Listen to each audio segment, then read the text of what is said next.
It starts quietly. At first, it is just a whisper, a thought you barely notice. You are not good enough. You'll never get it right. Maybe it comes when you try something new or when you pause for a moment to breathe. And yet, despite its quiet voice, it quickly becomes impossible to ignore. That voice is the inner critic. Have you ever wondered where it comes from? Why, despite achievements, reassurance, and love, there is a part of you that insists you are lacking. Psychologists say it's not some inherent flaw. The inner critic is born from experience, from a childhood where approval felt conditional, where mistakes were punished or shamed, or where love seemed tied to performance rather than presence. It is a voice that learned early how to keep you small. Imagine a child trying to draw a picture, and the parent says, "That's not good enough." Or a teacher saying, "Try harder next time." Or a sibling mocking a misstep. Each comment, each glance, each unspoken judgment is absorbed. The child begins to internalize it. They start monitoring themselves, anticipating criticism, policing their own thoughts. What begins as external feedback slowly becomes internalized. The child becomes their own harshest judge. This voice, the inner critic, is not random. It is protective, though in a paradoxical way. Its original function was survival. By warning you of danger, teaching you to anticipate disapproval, it once kept you safe. But over time, the protection becomes constriction. What was meant to help now limits you. It whispers in every moment of vulnerability, in every attempt to grow, telling you to shrink, to hide, to settle. Psychologists describe this as an internalized critical parent or authority figure. It is the echo of all the times you were made to feel insufficient, and because it developed during formative years, it is relentless. It knows your fears intimately and understands your insecurities, and uses them to ensure you conform, perform, and survive. The emotional toll is profound. You may achieve success, receive praise, even excel in areas you love, and yet a quiet voice whispers that it is not enough. You may feel anxiety when making decisions, and shame when expressing joy or guilt for setting boundaries. That whisper grows into a pattern, shaping how you see yourself and how you move through the world and how you relate to others. The inner critic is not always obvious. It hides beneath perfectionism, overachievement, or relentless self-discipline. It masquerades as ambition, as responsibility, even as wisdom. But beneath the surface lies fear, a fear of being unworthy, unloved, or exposed. And that fear, cultivated in childhood, often feels unstoppable, even in adulthood. Consider this. The inner critic develops from a mind seeking safety in a world that once felt unsafe. It is a mechanism designed to prevent failure, rejection, or harm.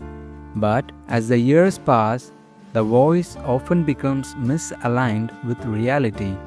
It judges not the environment but the self, and the result is chronic self-doubt, hesitation, and internal conflict.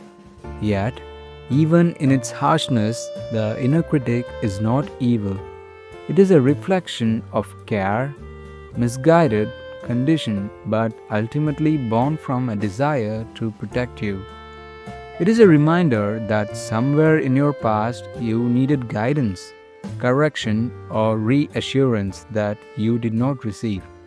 And because the need went unmet, the voice stepped in to fill the void. When you understand where it comes from, the inner critic stops being a mysterious enemy. It becomes a map, a signal pointing towards unmet needs, unhealed wounds, and the ways you learn to survive. And while it may feel like it controls you, it is, in fact, a part of you that is asking to be understood, witnessed, and acknowledged.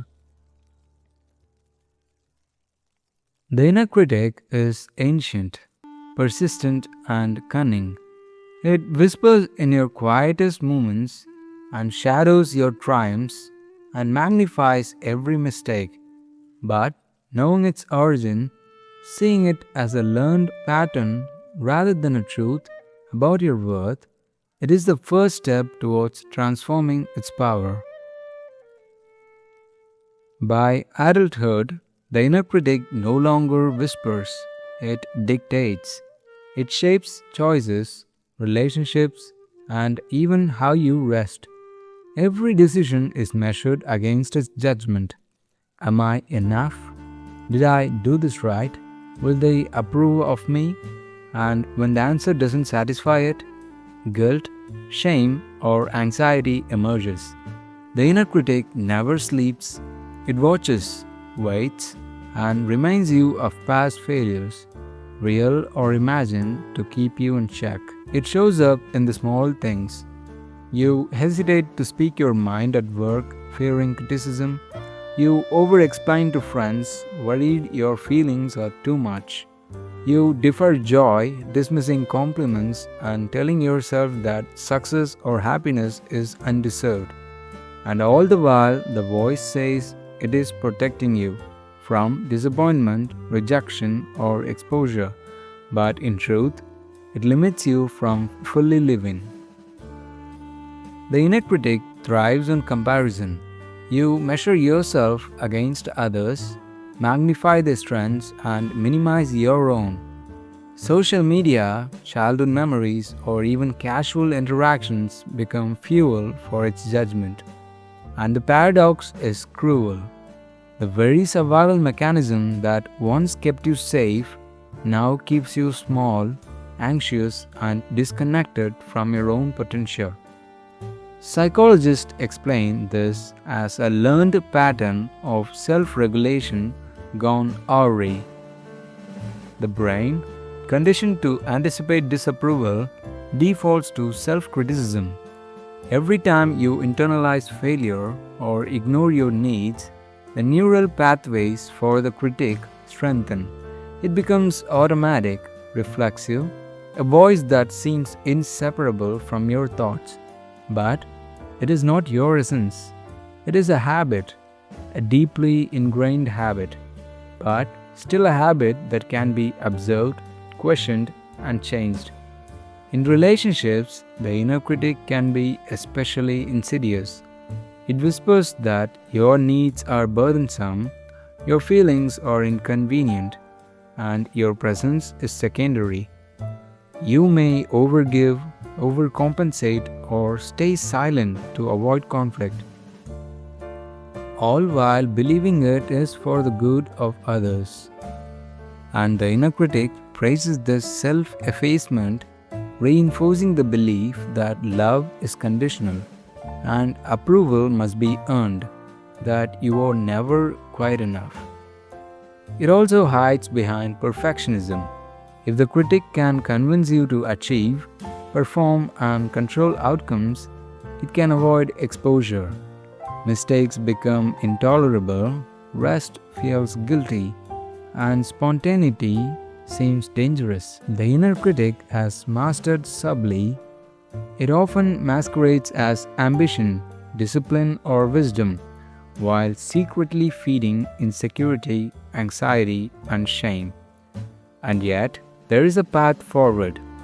Understanding its origin, the unmet needs, the conditional love, the childhood fears, allows you to step back and observe without judgment.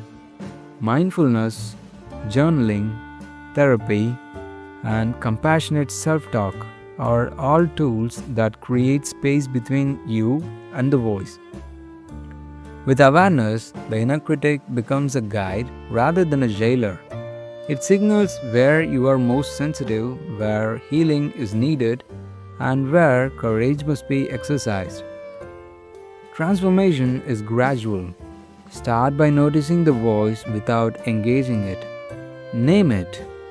Ah, there's my critic again. Then respond with compassion. I see you, I hear you, but I am choosing a different way now. Over time, the critic's power wanes. It does not disappear, it may still whisper, but it no longer controls your narrative. You begin to reclaim authenticity, creativity, and emotional freedom. And perhaps the most profound truth, the inner critic was never your enemy. It was a wounded part of you, learned and conditioned to protect. By understanding its origins, observing its patterns, and responding with compassion, you transform a voice of judgment into a teacher of self awareness. You reclaim your choices, your joy, and your right to exist fully without constant self policing. The inner critic will always be a part of you, but it does not define you. Its origin tells a story of survival, not inadequacy. Its persistence reminds you of resilience, not weakness.